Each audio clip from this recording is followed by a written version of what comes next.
Welcome, dear viewers, to this event organized by Al Jazeera Research Centre in collaboration with Al Jazeera Mubasher Direct.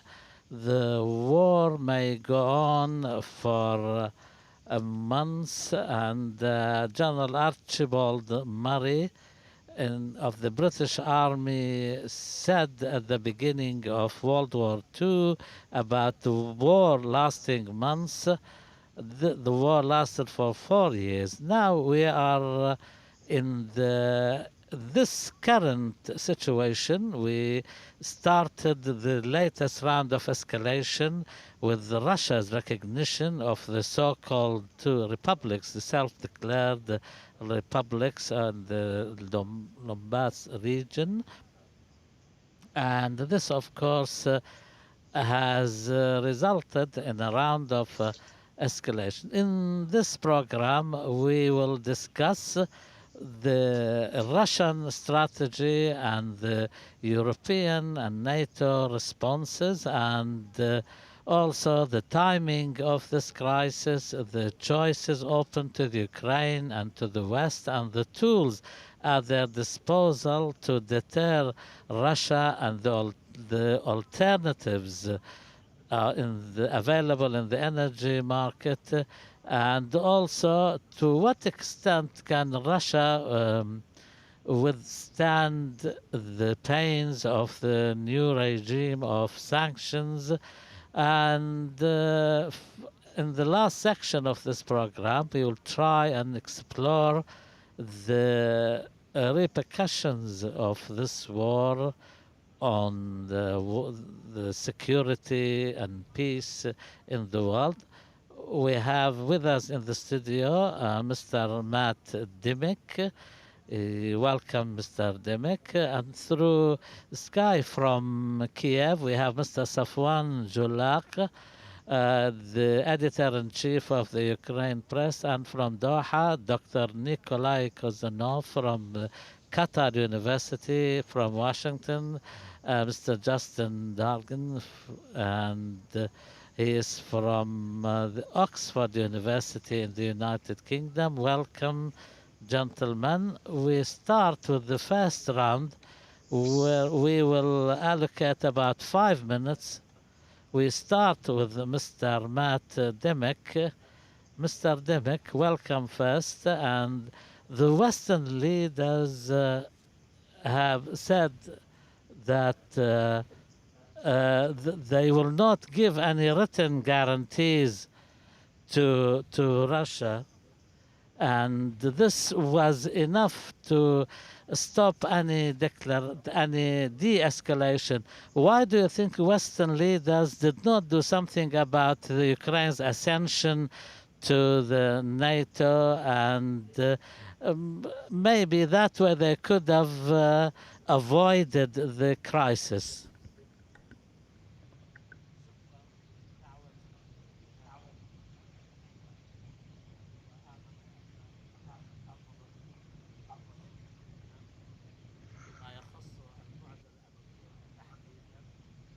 لكن السؤال المتعلق لماذا أو هل كان بالإمكان اتباع صيغة دبلوماسية أو نفس الصيغة الدبلوماسية التي كان من شأنها أن تردع روسيا ومن مثل هذا الرجل؟ أنا لست مقتنعا بوجود أي صيغة كان من شأنها أن تحقق هذا الأمر مع روسيا. يصعد لا أدري أي نوع من الاتفاقات أو الصيغ التي كان ينبغي أن يتم التوصل إليها للحيلولة دون وقوع ما وقع. لكن مع ذلك نقول إذا كانت لدينا فرصة أن نعود بعجلة الزمن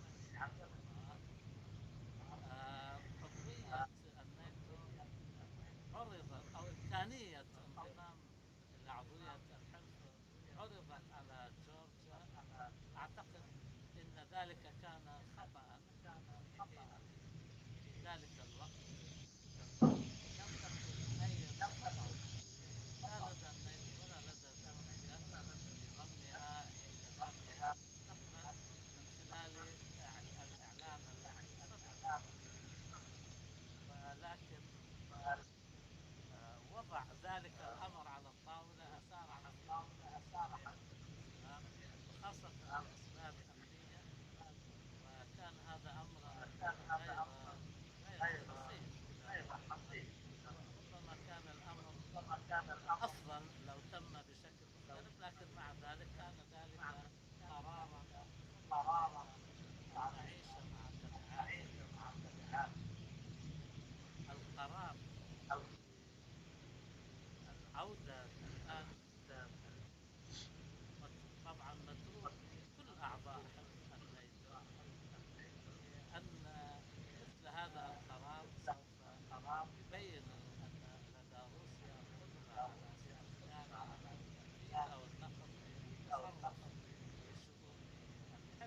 أنا علي أن أقول أيضا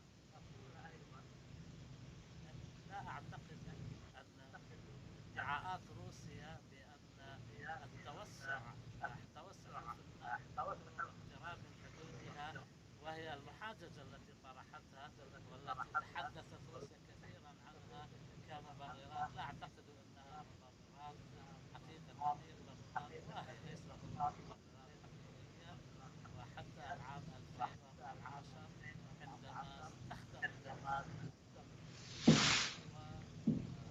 فترة 6 سنوات حقيقة، طبعا لم يكن قرار حلف الناتو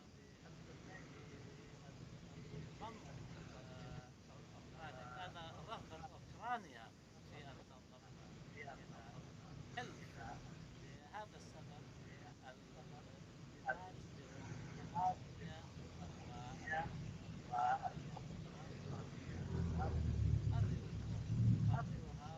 مقروها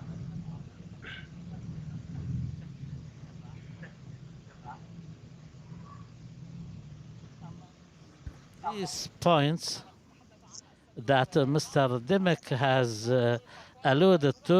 We move now to Mr. Julak. Mr. Julak, the Ukrainian leadership said there will be no invasion. Then the invasion happened. Why was the Ukrainian leadership saying that?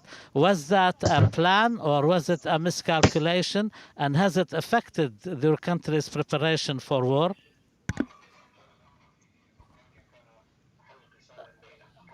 I think this decision was a joint decision between the presidential office and the Ministry of Defense, the Ministry of Foreign Affairs, and other decision-making organs of the state.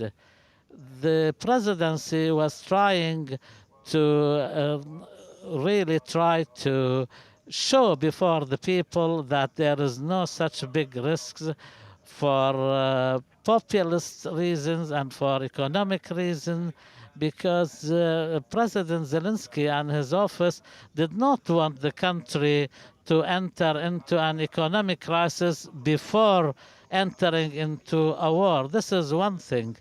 The other thing is any war would impact the country first, the President Zelensky, and his popularity and his political future if the country was heading towards war, and at a time when the country was not really prepared for such an eventuality.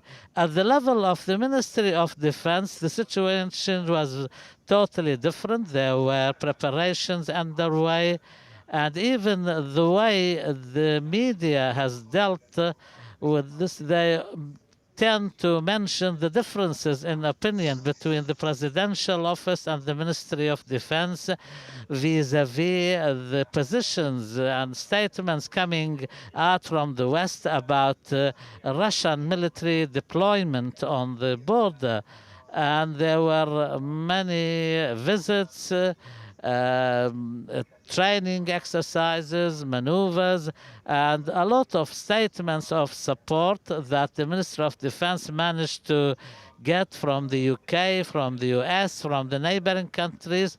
So therefore, there were military preparations going on, emanating from the understanding that there is danger surrounding the country. And despite all the talk of peace, there are real risks that should not be underestimating. And the situation may well lead to war and military confrontation. Ultimately, people really judge things according to what they see, but behind the scenes there were a lot of preparations. The ordinary people were not able to see, of course, all these preparations going on. They could only see and hear what was said in public by the president's office, that everything is under control.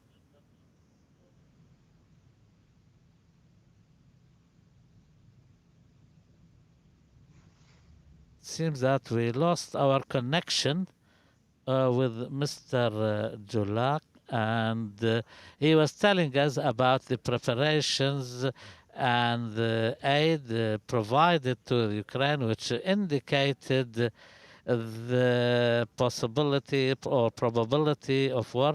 Now we go to Mr. Nikolai Kozanov from Qatar University. Dr. Nikolai, the Russian leadership recognized the independence of these two separatist regions. Isn't this an aggression against a country, a sovereign country? What if other countries have the same pretext? They say we want to protect the Muslim components, like the Chechenian people who faced a destroying war against them. What will happen then? Well, of course, it's quite easy to predict the future, sorry, predict the past while being in the present time. And we can definitely now say that this recognition was just used as a pretext by the Russian authorities to launch the offensive and their aggression against Ukraine.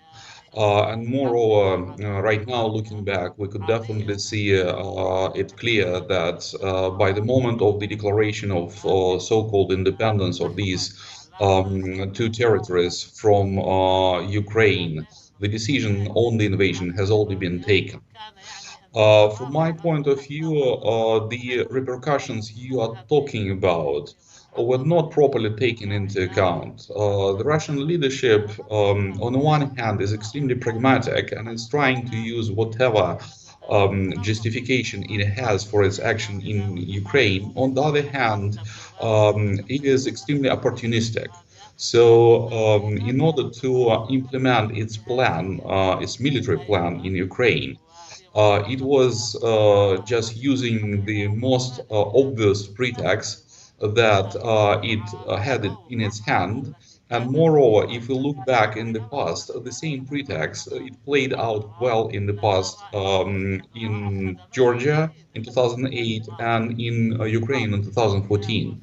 So the Russian leadership simply used the same pattern, the same instrument it has been using before, without probably thinking that if something goes wrong and if Russia as a state is going to be weakened, the same pattern can be used to it and with the same, if not more, terrible consequences. So, from my point of view, no one was probably thinking in the Kremlin about such a possibility in the long run. The key priority was to handle the issue in Ukraine right here and right now.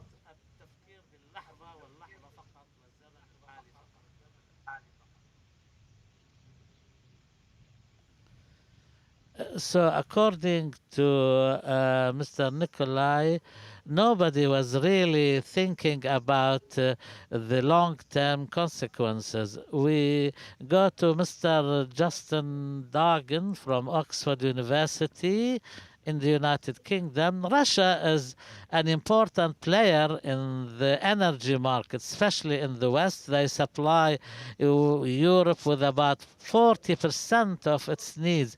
Do you think the West will have to accept and overlook Russia's aggression and if they control the Ukraine because of this need for its energy?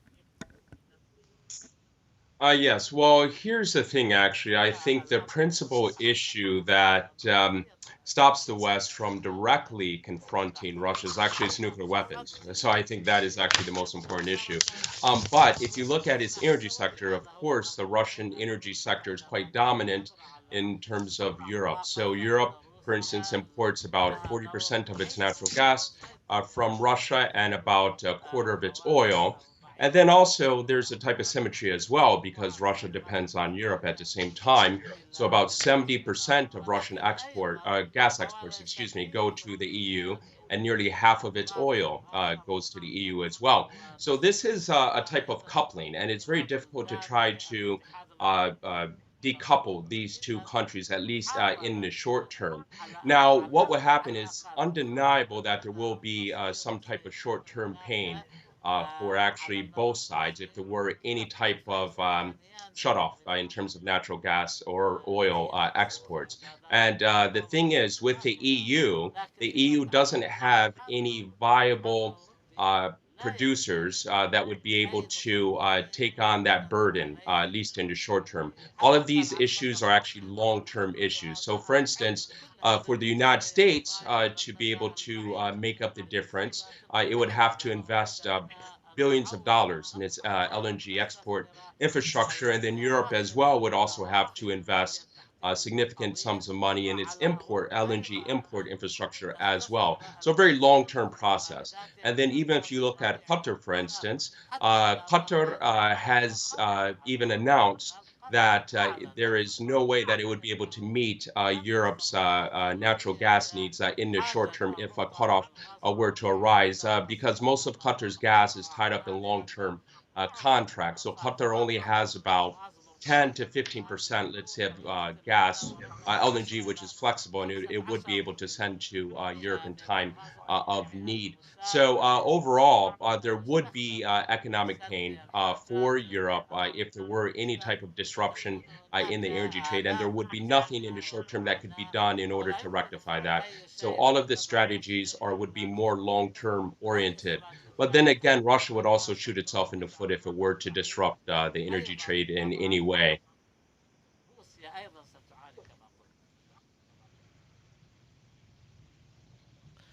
So, at the economic level, we're talking about some serious long-term effects and repercussions due to this crisis.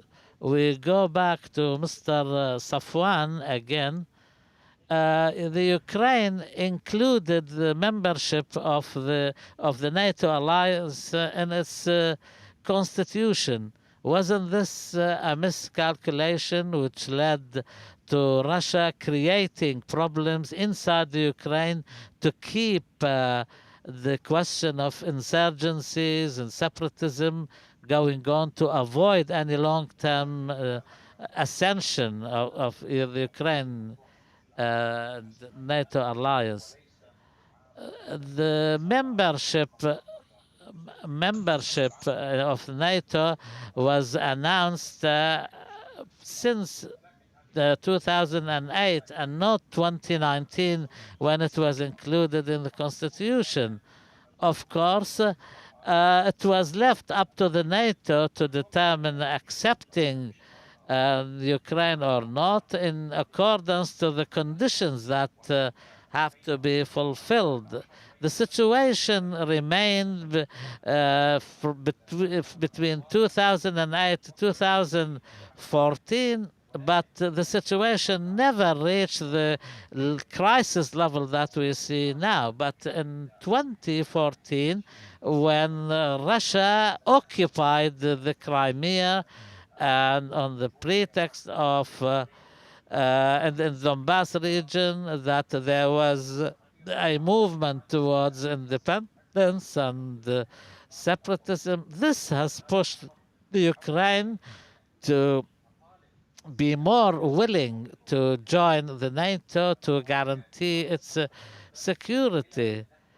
Of course, for this reason, there was the attempt in 2016, which was confirmed in 2019, and this article was added to the Constitution.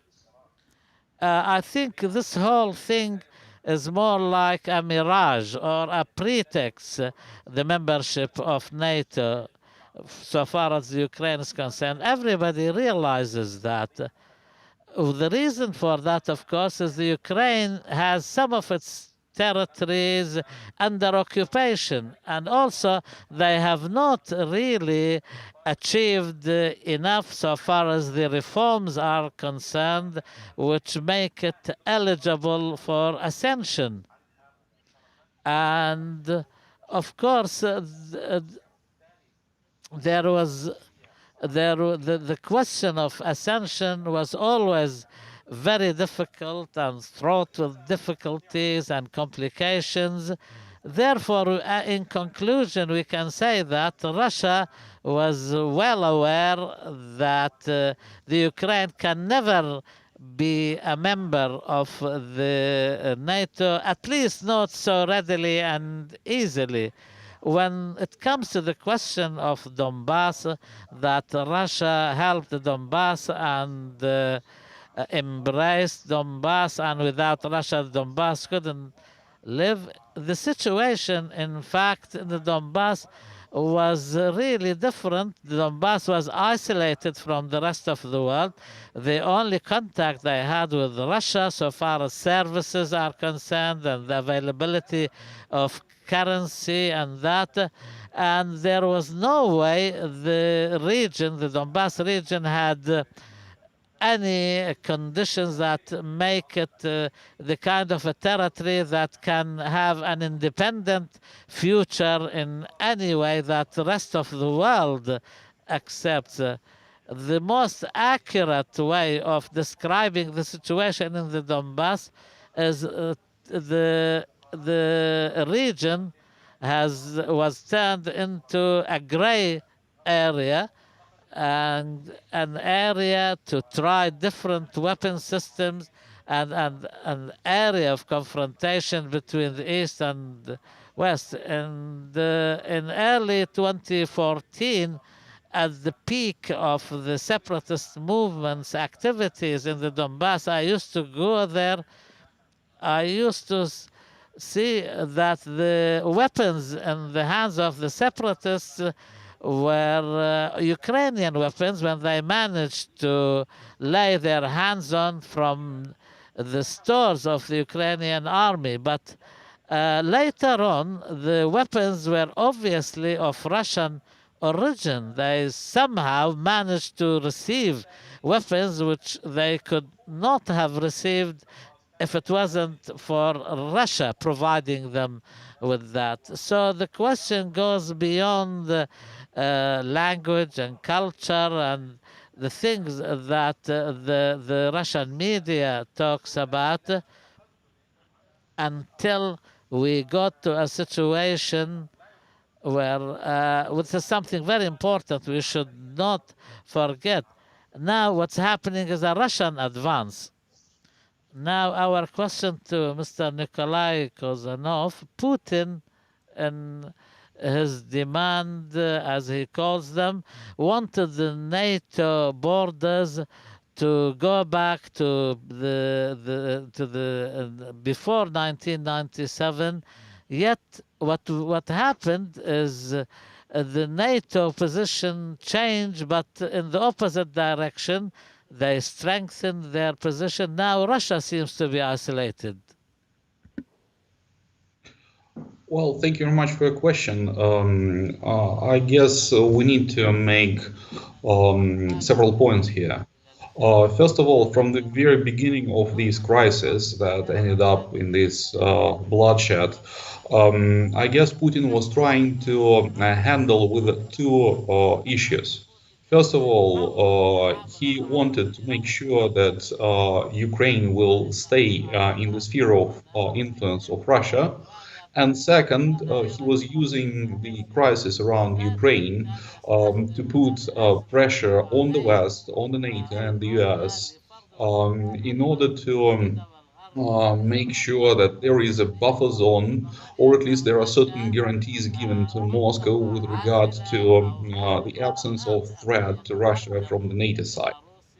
Uh, we, of course, can argue whether the priority was given to the first issue or to the second, but obviously, by February, he failed to blackmail the NATO, and he got concentrated on the settlement of the second issue, on the achievement of the second task, namely making sure that Ukraine, by force, will be put under the Russian influence. So, from this point of view, the NATO track, the Western track, most probably lost its priority. At the same time, we should also understand that the current unity that we see among the NATO members was not something that was that obvious until the beginning of the fully fledged invasion of the Russian forces of Ukraine. And we may assume that the absence of this unity during the pre-war period made Moscow confident that this split will continue. And now Russia will have to deal with the miscalculations it had based on its experience in the last 3 months.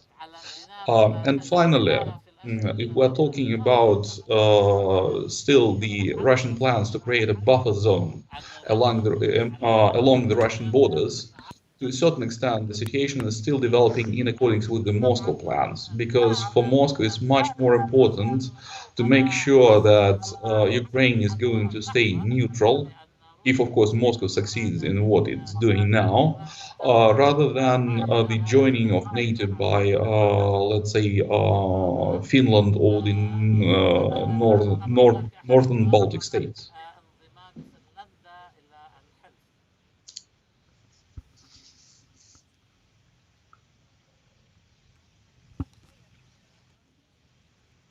It was not clear until the beginning of the invasion how they will deal with their evaluation. So there are signs that the invasion put Putin in a bad situation. Do you think that it is in the interest of the West to weaken Russia so that they are not able to work so that they cannot invade or target the other countries of the region? Is the NATO ready to respond to Russia if they do anything in Poland or Romania, for example?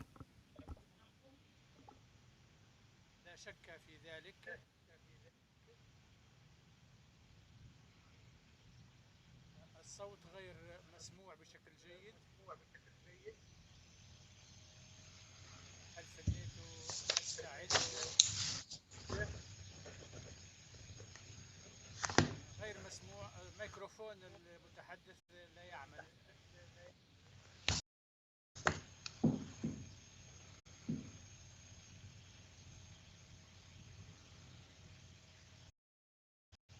We move now to Mr. Justin. Will this invasion make Europe abandon the idea of getting what they need, or the energy they need from Russia, and try to have other source of energy, and maybe China or other Asian producers will replace Russia? Well, that's a good question. Well, we must remember that Europe has been talking about diversification away from Russian gas and oil for about the past 20 years or so. And but we can see up until now that progress has been quite halting. One of the reasons, right, is that we have to look at this as through the lens of this embedded infrastructure that is in place. So, for instance, you have the pipelines that run from Russia to the EU, and you can't reroute those natural gas exports to different countries. So it's not like LNG, for instance, which is quite fungible and which you can change the destination. So there is this type of connection between interconnection, strong, robust interconnection between Europe and, of course, Russia. Although, if we look at this again in the long term, in the short term, there can't be any type of significant or abrupt change in terms of their energy relationship. But in the long term, we are going to find that Russia is trying to increase its energy relationship with China. So even earlier this month, there were multi-billion-dollar oil and natural gas contracts that were signed between Beijing and Moscow. Now, in the context of these philosophical, geopolitical, and economic linkages between China and Russia, we also see from the Chinese side that China has actually been a bit fearful of the fact that it remains vulnerable to its imports, particularly food and oil. So within the Chinese mind, there is the example of the first actual oil embargo that was launched in history, which was launched by the U.S. against Imperial Japan in 1941, and it completely cut off Japan's oil supply. So the fact that the U.S. Navy more or less controls the critical choke points for international oil trade is actually very troubling for Chinese strategic planning. So China is reaching out to Russia to try to increase its oil and natural gas imports from there. And then at the same time, you have both countries uh, trying to trade in their own currency. So, for instance, you have Russia, which has attempted to increase its holdings of yuan and also euro as well. The recent energy contracts that were signed were priced in euros as a means to try to lessen the influence of any potential U.S. sanctions in the future. And then you also have both countries are attempting to create their own alternative uh, payment system. So to leave the Swiss as SWIFT system and to develop their own, so which of course would allow them not to be as vulnerable to U.S. pressure in the future. But at the same time, though, China recognizes that its uh, future development is actually tied to the West. So the West is China's largest trading partner. The West is its main technology transfer jurisdiction. So it gets most of its advanced technology from the West, of course. And then, of course, we have to look at the fact that China still wants access to the international dollar system. So we're not going to see any type of abrupt change again in the short term, but in the long term, we are going to see China and Russia moving closer together.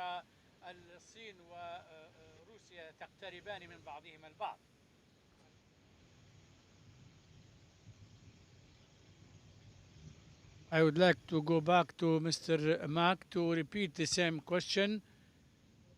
Uh, there are indications that the situation of Putin in Ukraine can be compared to the situation of the United States in Afghanistan. Do you think that they might go to other countries? And do you think that the NATO will support and will help the Ukrainian resistance so that Putin is the NATO ready to respond if they go after the resistance in other neighboring countries?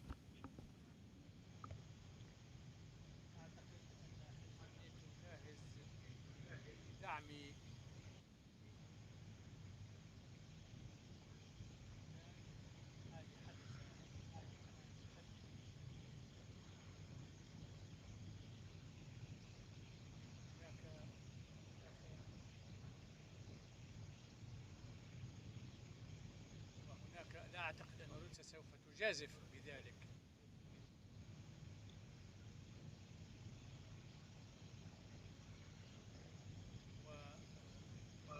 وسوف نواصل كل الإمكانات للتصدي لروسيا. سوف نرى نقل المعدات والإمدادات بالمواد المختلفة. سوف نرى الدعم والمساعدة فيما يتعلق بمجال الاستخبارات، المساعدة في معرفة ما هي المجالات التي يمكن أن ندعم فيها أوكرانيا وهذه الدول. هناك أيضا تدريبات عسكرية في هذه البلدان في حال حدوث احتلال أو استمرار الوجود الروسي، لأن الأوكرانيين يصمدون بشجاعة وقوة في الوقت الحاضر. استمرار هذا النزاع فسنستمر نحن في دعم الدول المجاورة والمقاومة الإيرانية.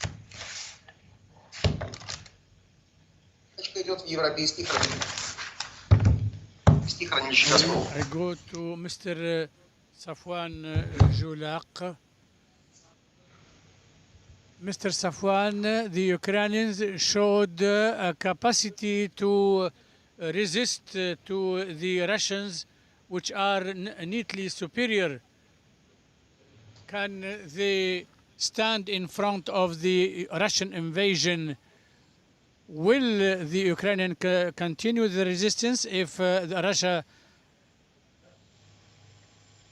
in reality, what is happening now in Ukraine is a surprise for me, although I have been living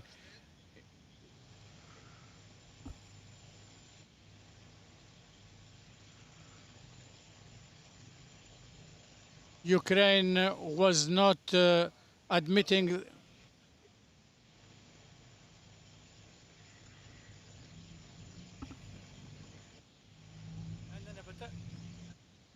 الآن بترجم إنجليزي لا.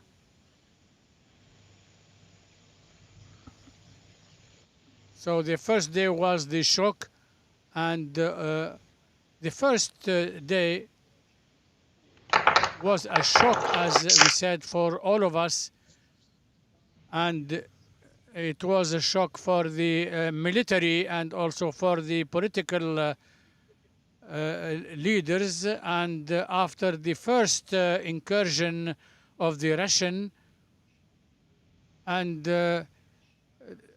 tens of thousands were in the street, I have never seen such a situation, and I couldn't imagine that it could happen, that the military forces and security forces, police and civil service, and all the categories of the Ukrainian people will unite in resisting the Russian. So there were 130,000, and 30,000 of them were civilians. I have been living, as I said, in Ukraine. The civilians are observing and surveilling, having surveillance of the buildings.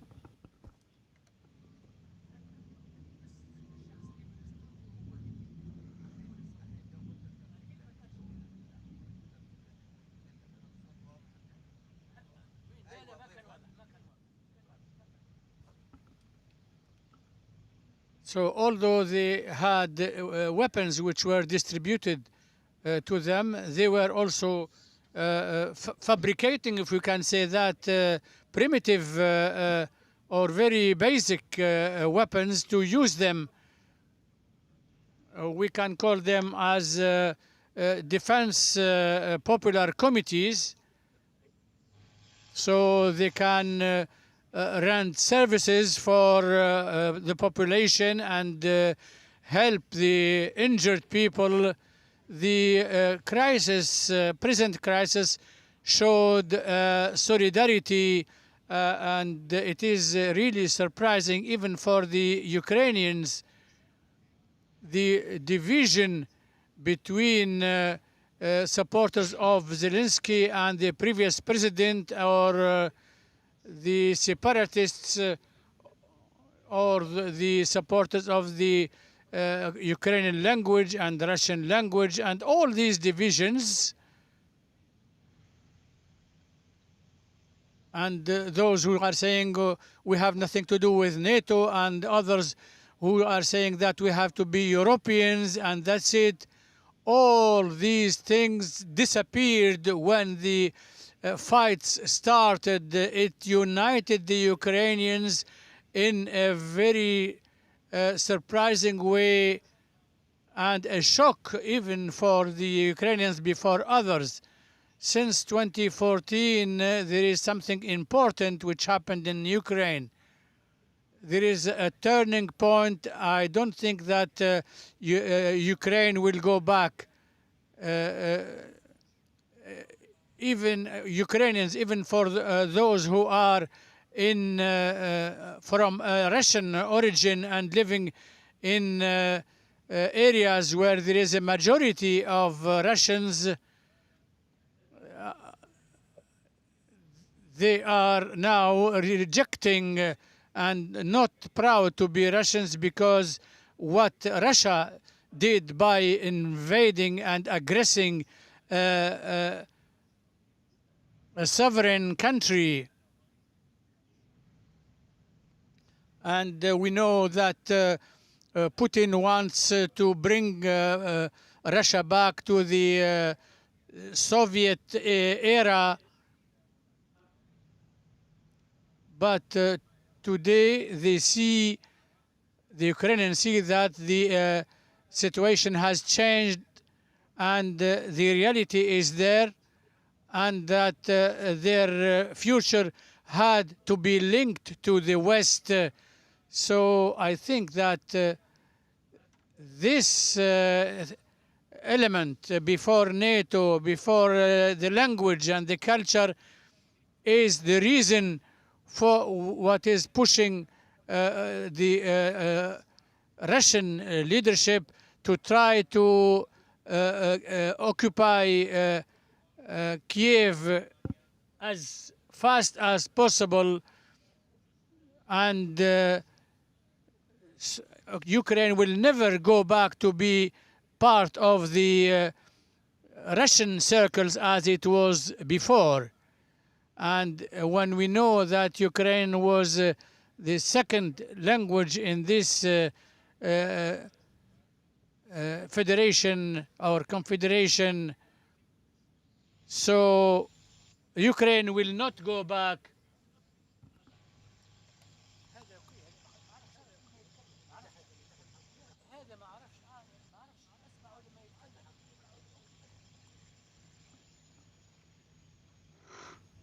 So these are what is Putin saying are pretexts which had nothing to do, which are not real, and I can say as a witness and having lived in Ukraine.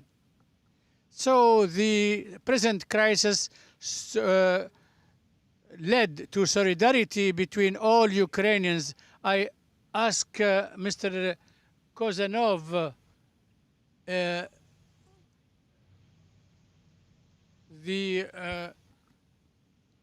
Russia, the economy of Russia will be affected more and more. So what are the repercussions of the present sanctions against Russia? And will they accept that to continue in this fight in Ukraine? Can we say that Russia is finding themselves in a situation similar to what the American had in Afghanistan? Well, I guess that there are two different questions. If we're speaking about the Afghan scenario for Russia and Ukraine, we will see the answer within the next several days. So if the Ukrainian army continues its brave resistance as it has been doing for the last several days, and if it managed to offset the aggressive plans of the Russian leadership, then I guess we can even avoid the Afghan variant. The Russians will simply have no other option but to sit at the table of negotiations and talk in order to avoid the current war, the current conflicts, turning into a trap for them. The second question that I heard was related to the economic situation. We need to understand that for Putin and for his inner circle, the economy and economic questions, they always had the secondary importance. And as a result, the economic repercussions of any bold actions has never been taken seriously into consideration. Right now, we can say that the sanctions that were adopted against Russia, they are still below the level of Russian tolerance. So that means that Moscow still can carry on under these sanctions. We can definitely say that the consequences, especially in the long run, will be catastrophic and dangerous for the Russian economy. But they'd rather prevent this economy from developing, yet the economy itself will be able to survive. What is important for the future of Ukraine and for the future of this conflict is definitely whether Europe continue its sanctions pressure and whether we will see those really tough sanctions that will prevent Moscow from the access to the international financial system. I'm speaking about the real cut from the SWIFT system, not one semi-effective measures that were implemented against certain banks. And whether we see serious obstacles for Russia to trade substantial volumes of its oil and gas in the market. For now, it's not happening. So, which gives the Russian leadership an extra confidence that so far it can continue its military adventures.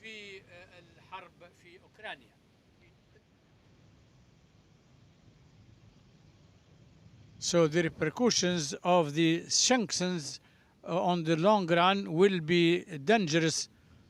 Mr. Matt Dimick,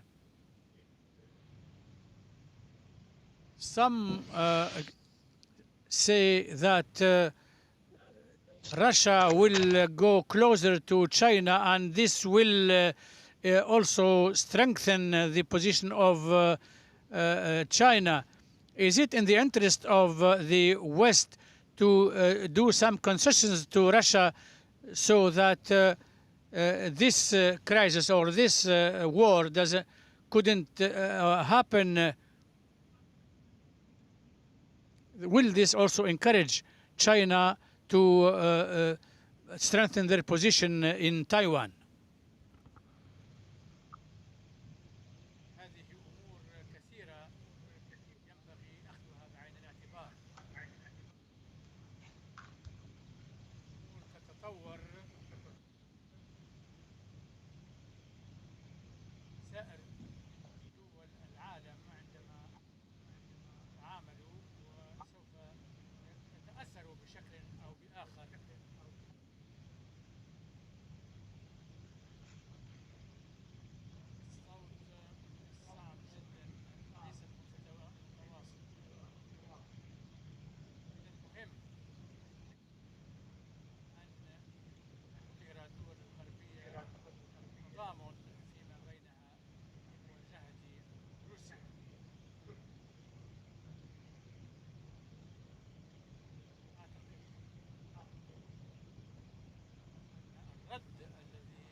So you were talking about the sanctions, and they were unprecedented. And for the sanctions, I asked Mr. Justin from Oxford University if the West, so the West decided to impose sanctions on some banks. Will this encourage Russia to cooperate with other countries like China to have a special format, or this will paralyze them and stop their economic activities? Well, actually, currently, well, even I would say a few years prior, Russia and China have been engaging in certain movements to try to extricate themselves from the US dominated global financial architecture. So, for instance, we have seen Russia has reduced its dollar holdings, and we also see the fact that Russia, again, has tried to promote a type of alternative payment system that would rival SWIFT. Although, to be absolutely fair about that, I really don't think that Russia would be able to create a system on a global scale that would be able to rival SWIFT. But on the other hand, we also have China, and China, of course, is watching quite closely what happened with Iran, for instance, when the U.S. Had imposed sanctions on it, and then also what is currently happening with Russia. And China, of course, wants to again extricate itself from, let's say, potential U.S. Control if any type of conflict were to happen between Washington and Beijing. Although I must say, though, that in the short term, the only thing that would be able to impose a type of crippling, let's say, uh, movement on Russia or policy on Russia would be actually the implementation of energy sanctions or sanctions which are targeted at the Russian energy sector. Although it would be extremely difficult, at least politically, to do this at the moment, given the fact of the strong interconnection between the Russian energy sector and the European energy sector. I mean, so we have several different factors at play. We have still tepid global recovery at the moment. So global economic recovery, which obviously the Europeans and Americans do not want to upset. And then we also have the fact that oil production has still not been able to reach current demand at the moment. And this is due to the fact that many of the major international oil companies have simply not invested enough, of course, due to the pandemic and so on. So we still have this tightness in supply, which, of course, would gives pause to European policymakers in trying to take any action in the energy sector against Russia.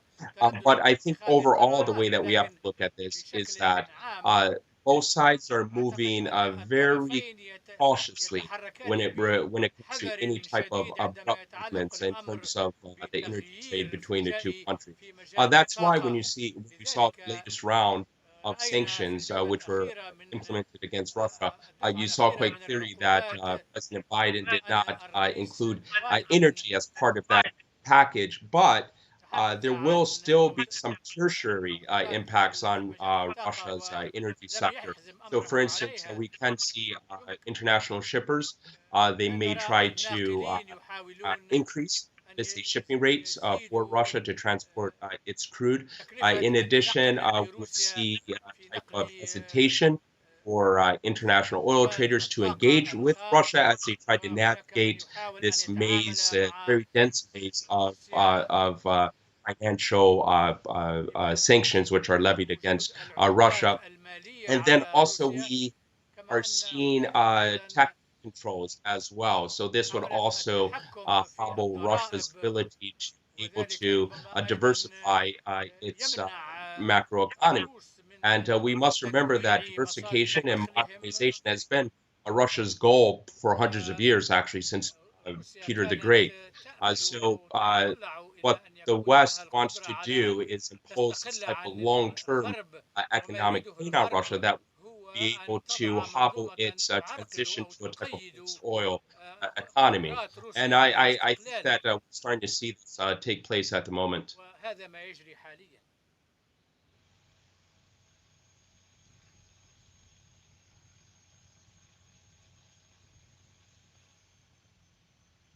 We go now to the social media part of our program.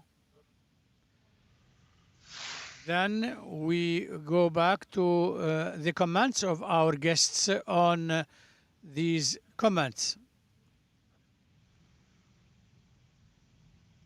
Will the American European sanctions affect Russia, and will the West help Ukraine to lengthen the war in Ukraine? Khalil said that it is a gamble from Putin since the Second World War. It is a gamble.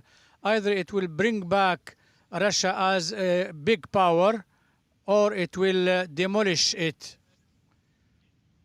Jamal says that the West agreed on target Russia in Ukraine in order to weaken it. Then it will be attacked and it will be overcome easily. Rida said Europe will move, and we could see a real global war. Adel said that the Russians thought that they will go as tourists and invade easily Ukraine, but they found themselves in a very dangerous situation because Ukraine is not Chechnya or Syria. Noor is saying all of Europe, in addition to the United States, are sending weapons to Ukraine. The question now is to be or not to be. All the countries are against what is Russia doing. We are living an unprecedented situation in this world. Abd al-Nabi, Abd al-Muttalib are saying that if the Russians are subjected by being out of the SWIFT, they won't be able to resist to that.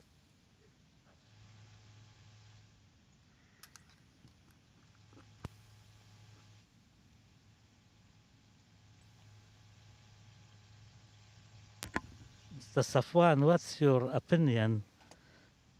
I find nothing to disagree with. I agree with all these comments. This is a war which will either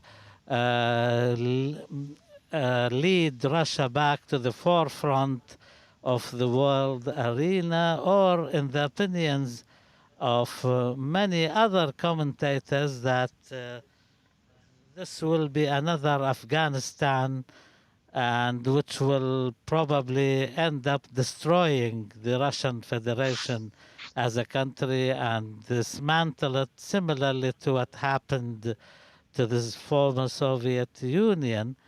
We have to say also that the Russian economy is still strong enough, and if we take into account the GDP of the country and compare it to other countries.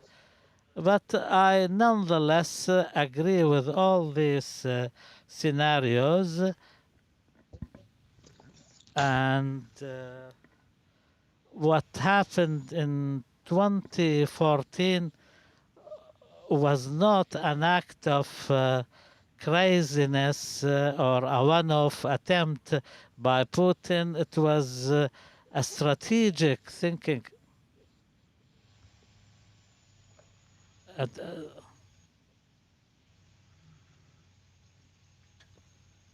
Hello, Mr. Dimick, can you hear me? I can't hear you, but you can. Okay, thank you, thank you. Tamam, tamam. Okay. And now Russia wants to force its will and control over the Ukraine, and there are other countries now who are fearing that they may be next in line, and Russia may even attempt to impose its control over other countries. For this reason, we see many countries rushing into the aid of the Ukraine, providing the Ukraine with weapons. And we hear today that there are volunteers from abroad coming to join the fight. We go to Mr. Nikolai now. And what about your comments on what you just heard about the different opinions expressed by our followers? Well, as a previous speaker, basically, I have no reasons to disagree with the majority of what has been said. The current moment is definitely historical with all of those grave things that happening, of course, and it will determine not simply the future role of Russia in Europe in the system of international relations, but definitely it will play a key role in terms of setting the patterns of behavior for the post-Ukrainian war world. We should remember that basically since 2014, Moscow was step by step violating and changing the rules of behavior in Europe and changing those rules that were set in the post Second World War world. So this pattern is either prevail if Moscow managed to achieve what it wants, or will finally cease to exist, or at least there will be a demonstration that such a behavior is to be punished if Moscow fails. The second point that I also would like to make in this regard, in regard to those statements that were made, is that now when it is obvious that Ukraine is not going to surrender, and that the invading forces facing heavy resistance, then the economy is going to be the factor to determine the outcomes of this conflict. So the heavier the losses of the Russian military, the stronger those economic measures that are implemented against the Russian economy, the faster we see the end of this conflict. Also, we should remember that the current sanctions, they already inflicted a certain damage to the Russian economy. It might be not obvious immediately in some cases, but definitely Russia was cut from opportunities and options to upgrade and to maintain its oil and gas sector. That will definitely affect the programs aimed at the maintenance of a certain level of oil output in the future. So this war has already created certain damage that Moscow will need to repair in the future. And there is already a price that the Russian leadership is paying for its military adventure that was the result of a very short-sighted policy and very opportunistic calculations. Mr. Dimik, we're back to you now. What's your comment on what our viewers, our followers are saying?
Mr. Justin Dargan from Oxford University. What's your comment on what you've just heard about the comments of our followers? Yes, I would say quite broadly, I agree with those sentiments. And I would like to point out one thing, and this is actually the potential ramifications, which are actually outside of Europe. So I think, of course, everyone's attention, rightfully so, is focused on the fallout which would occur within Europe. Although I think that the potential for extreme instability to spread from this is quite significant. So, for instance, outside of energy, if we look at, for instance, grain exports, well, Russia and Ukraine are two of the major grain exporters in the world.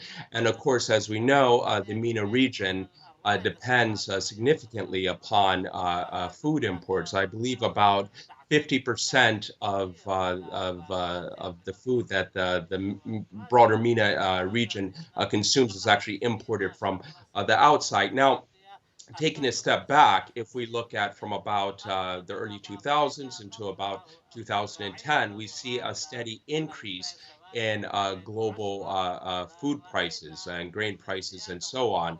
And this did have an undeniable effect on the MENA populations in terms of potential stressors for the initial steps towards the Arab Spring. And then, in addition to that, you also had the contributing factor of climate change, which the Pentagon actually views as being one of the primary, if not the primary, geostrategic threat now and actually in the future. So, for instance, if we look at Syria, for instance, so Syria had experienced prior to 2011, so from about 2006 into 2010, one of the most severe droughts in its history. Actually, within the past, it was the highest. How can I say? The drought was actually more intense than it experienced for the past 1,000 years. So that's how serious this situation Yes, was. So thank as you. a Thank you. result, Sorry to interrupt you. We reach the last segment of our program. We ask Mr. Safwan Dollar, when will this war end? How will it end? What will be the consequences on the international order? And in 1 minute, please. I think it will finish through negotiations, and the Ukraine would give up the question of membership of the NATO. And I must reiterate that this will be part and parcel of Russia's pretext. This will continue. But I think the losses it suffered by Russia may lead to a change of thinking. Maybe they can accept something of a symbolic nature.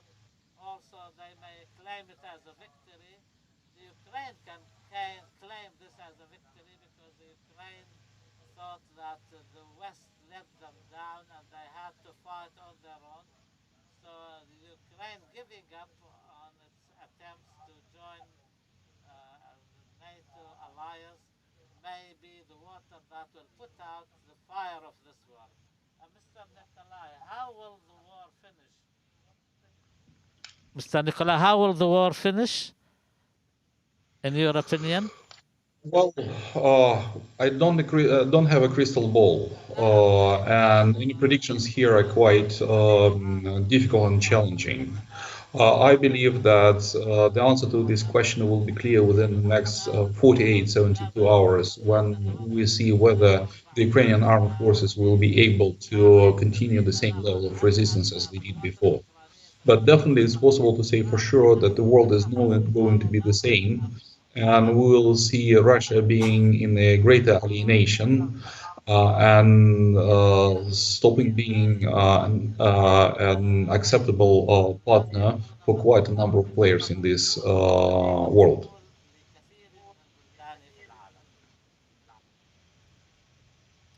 Mr. Matt Demick, when will the war end? How will it end? And with what consequences? أعتقد أن روسيا ستواجه صعوبة في تحقيق أغراضها المركزية. طبعا لديهم القدرة العسكرية، لكنهم سيعانون من الكثير الخائر. أعتقد أن الحرب ستنتهي بكثير من القتلى الروس والقتلى من الأوكرانيين عسكريين ومدنيين، ستكون هذه الحرب علامة مستقبلية، لكنها قد تؤدي لانتهاء عن طريق التفاوض. لكن أيضا هناك احتمال أن يستمر الوجود العسكري الروسي ومعه المقاومة الأوكرانية بتداعيات عسكرية واقتصادية وسياسية على روسيا، وعزلة روسيا ستستمر حتى نهاية نظام بوتين، سواء كان ذلك فورا أو بعد سنوات.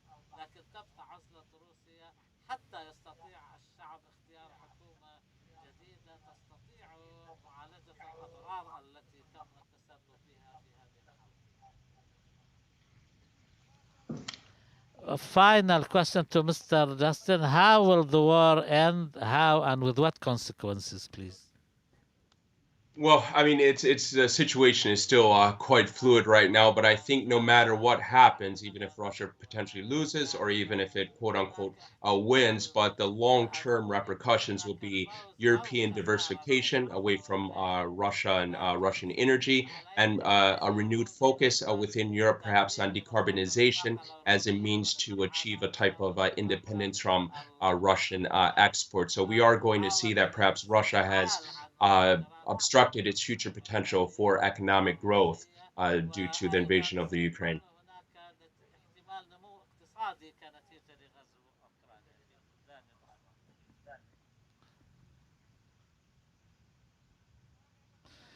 And with this, ladies and gentlemen, we come to the end of this program in which we discussed the various aspects of this war. And we thank Safwan Jolak from Kiev.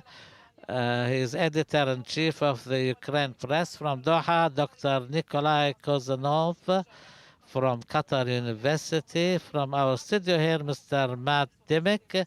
He is a specialist in the Russian and Ukrainian affairs.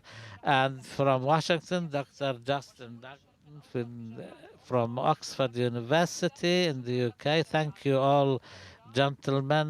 Thank you to our viewers, and our greetings to you all from Doha.